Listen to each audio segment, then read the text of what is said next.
Eli's gonna show you how it's done. Snowboarding. 3, 4. Yep, that's a quad. Have you ever wondered how pro skiers train in the off season without snow? Well, we're gonna go through that today. It all starts with great music. This video is brought to you by Raycon headphones, but more on that later. As I'm sure all you guys are aware, freestyle skiing and snowboarding, it's a seasonal sport. You can train in the winter when there's snow, but in the summer, there's really nothing you can do. You can travel to the southern hemisphere, go to Australia, New Zealand, but if you're like most of us, your options are pretty limited. Now, I'm sure you're wondering what that is in the background. Some of you guys may know already. That is an airbag, one of the newest things that's popped up on the scene over the last couple of years, and definitely one of the best ways to practice in summer. I know a lot of you guys are gonna be like, Bruce, that sounds sick. But some of us are on a budget. So I'm gonna list all the ways to train this summer, on a budget, not on a budget, and the best options you can go. I know a lot of you guys are gonna be like, well, can I not just train in the winter only? And the answer is absolutely yes. But if you wanna progress and keep up with the level of progression going on, you need to be doing the extra things in the off season.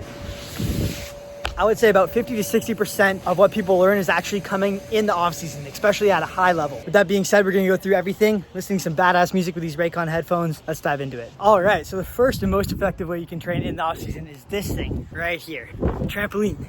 Trampoline is by far the most effective way. You guys can practice your tricks for the off season.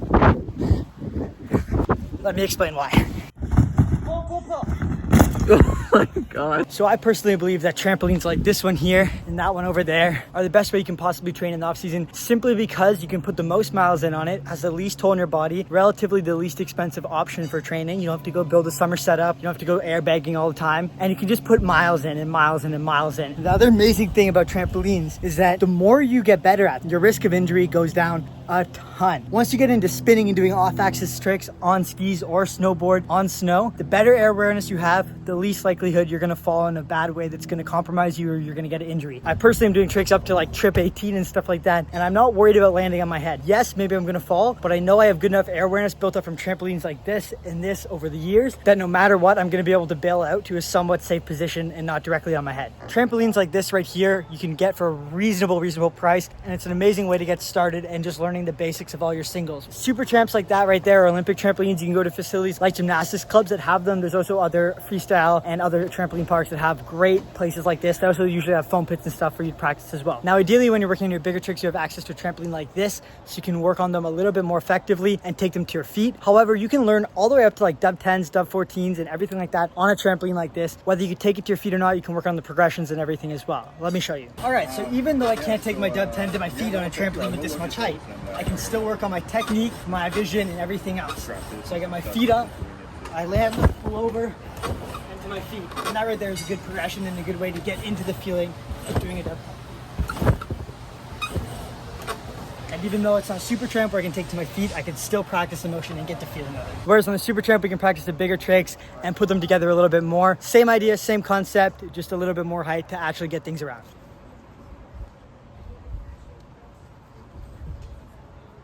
The other really cool options for trampoline come when you have things like this right here. This is a tramp board, and yes, you can get tramp skis as well. And they're really good ways to practice your rails on the trampoline and to practice your jumps as well. And also off the trampoline, but we'll get into that later. These are some videos I took of me using tramp skis the other week when I was training on my own. I actually had some headphones in. I wish I had the Raycons, but I did not. And I was just balancing around, practicing on the rail tricks that I would typically do on snow using these rail skis and the tramp setup they have there. You can see I'm using my edges to balance and get the feel of doing switch ups and everything on the rail. Lots of fun, great way to train in the off season. All right, so here we are in what my opinion is the second best way to train throughout the summer season for freestyle skiing. And we got the Casso to get the POV shots.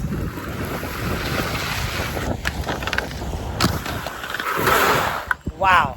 So that's basically what it's like to hit a backyard rail, POV style. So the reason why backyard rail skiing is so important is basically we have a lot of different ways we can cover working on our jump tricks throughout the off season, but very few where we can work on covering our rail tricks throughout the off season. We see some of the best rail skiers in the world, like Jackson Carstarter and all these other guys that have started out with a backyard setup. Doesn't have to be this nice, doesn't have to be this fancy, but a backyard rail setup, and they just put hours in the off season and it pays dividends. The really amazing thing about a backyard rail setup is that you can also use it in the winter as well. So not all of us are going to be skiing Saturday, Sunday, Monday, Tuesday, Wednesday, all week long.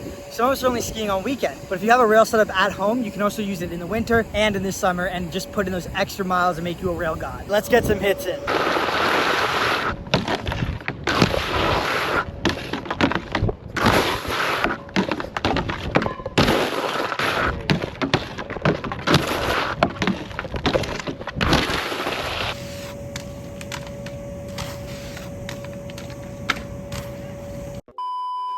If you guys are anything like me, skiing with music in is a million times better. Summer training with music, maybe even better. You're putting in the long hours, whether it's on the tramp, the rails, the gym. You gotta have something to pass the time and get in that good mood. So that brings us to today's sponsor, Raycon. Raycon's challenged me to put their earbuds to the test, take them through all the training and stuff that I do on a typical basis, and let you guys know my personal feedback. So with that being said, we're gonna open them up and get into it. One thing I did wanna note right off the bat is that these are pretty budget-friendly earbuds. If they can deliver on everything they say, they're gonna be a great bang for your buck. Packaging looks amazing. These are the earbuds right here. This is just a protective case. Let's open them up. I'm excited to see what these bad boys have. I got the navy blue ones just because I think navy blue looks really good. And this is the case, and these are the earbuds inside, already coming charged. The cool thing about the Raycon headphones is that they are quick charging. Charging them for 10 minutes is gonna last an hour and 15. We're gonna charge them for about 30 minutes before we go training in this video, and we'll see how long they hold up. Right off the bat, the noise cancellation is absolutely insane. I can barely hear myself talking to you guys, which honestly makes it harder to film a YouTube video right now, but it's gonna be banging when I'm training and with music. I know packaging isn't everything, but it comes with stickers, the headphone cables, more earpieces to fit your ears, all the different earbud sizes depending on your ears. This ear might be a little bit bigger. This one right here where I have a little bit of cauliflower ear might be a little bit smaller. It's nice to have the options. And all in all, like all the packaging has looked super, super nice so far. All right, so this is the protective case. Now my blue headphones are even more blue. I actually like this more than the navy blue. Looks very, very cool, very, very nice.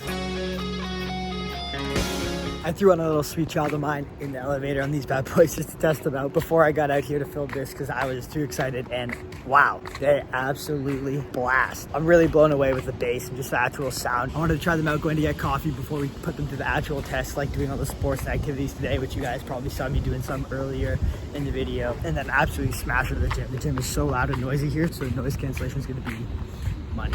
Another huge bonus I wanted to point out about Raycon right now is that they actually do have a 30-day money-back guarantee. They call it a happiness guarantee. So if you really don't like the headphones, you just let them know. You can get a full refund after 30 days, which I think is a really big step up because they are really quality headphones. But you know, people are skeptical these days, and this way you get to try them out yourself and make sure everything is up to your standard. Let me know what you guys think about the navy blue in the comments down below. I kind of like it.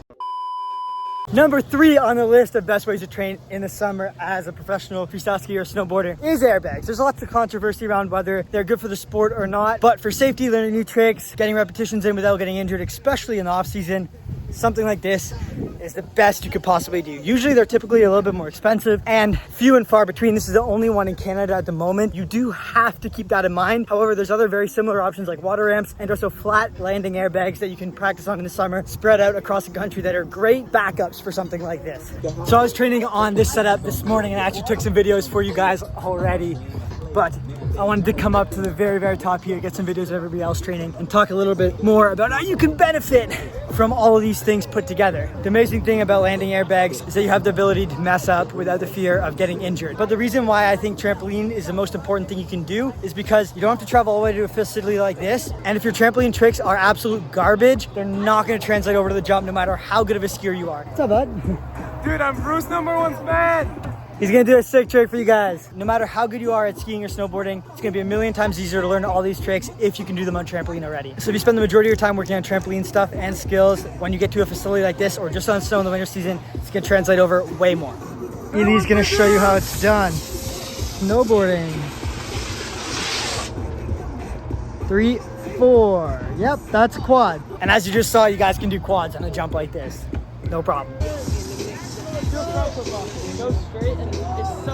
And as you just saw, it's great for beginners as well, especially when you're trying those new tricks. If you did that on snow, that would really hurt. Another really good option for training skiing, snowboarding is something like this right here. Not necessarily the ramp itself, having a mini ramp, but crossing sports. So whether you rollerblade or you skateboard, rollerblading is gonna simulate skiing in the summertime, and skateboarding is gonna simulate snowboarding in the summertime. Now on both rollerblades and skateboards, you can hit jumps, you can ride transitions, you can hit rails, all the good stuff that you're typically gonna be doing on the snow anyways, just on a slightly different method of transportation. One of the most underappreciated ways to train for freestyle skiing and snowboarding in the off season is, you guessed it, gym work. Now maybe because we're action sports athletes where we might not find it as exciting and thrilling to go clang and bang some weights day in, day out, but it's something that we have to do, and it makes huge improvements in our game, whether it's injury prevention based or just explosiveness and stability based. I'm on my way to the gym right now, and one thing I always like to have with me to keep me busy passing the time, these workouts take 2.5 hours, 4 days a week, these bad boys right here. We're gonna go slap in some music, maybe a podcast, and just power through this workout. I'll see you guys there.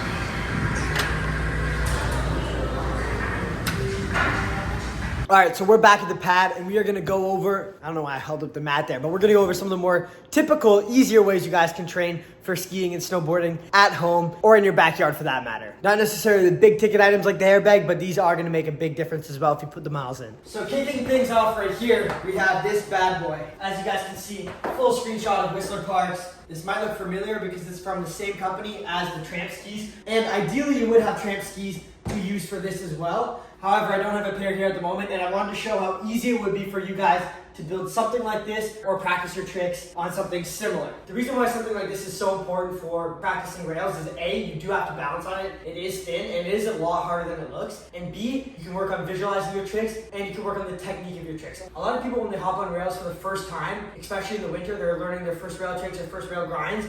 They hop on, they're super tall, their feet aren't fully sideways, they're leaning back a little bit like this. So if I do that on here, I'm not gonna be able to balance on it at all. However, if I work on landing in my strong athletic stance on this, it's gonna translate over to snow. So ideally I wanna be knees shoulder width apart, nice strong stance, shoulders facing completely sideways looking at the end of the rail. You guys down there at the end of the rail, and I'm keeping this strong athletic stance staring at you. Now, not only is it good for balance, it's also good for practicing your tricks like 270s on, switch ups, and other things. Let's say I want to work towards doing a K-Fed front squat back 2 by the end of next season. I'm going to hop on the rail, I'm going to look at that, and I'm going to dip my heel, land in my unnatural position, dip my other heel, and do that back 2. And these are really, really good things you can practice on something like this, whether it's a curb, whether it's the actual setup here, whether you have tramp skis, whether you're just doing it with your shoes. It takes skill, and you can work through it the proper technique. I'm not just hopping my K-Fed like this. Right? I'm working through it with proper technique.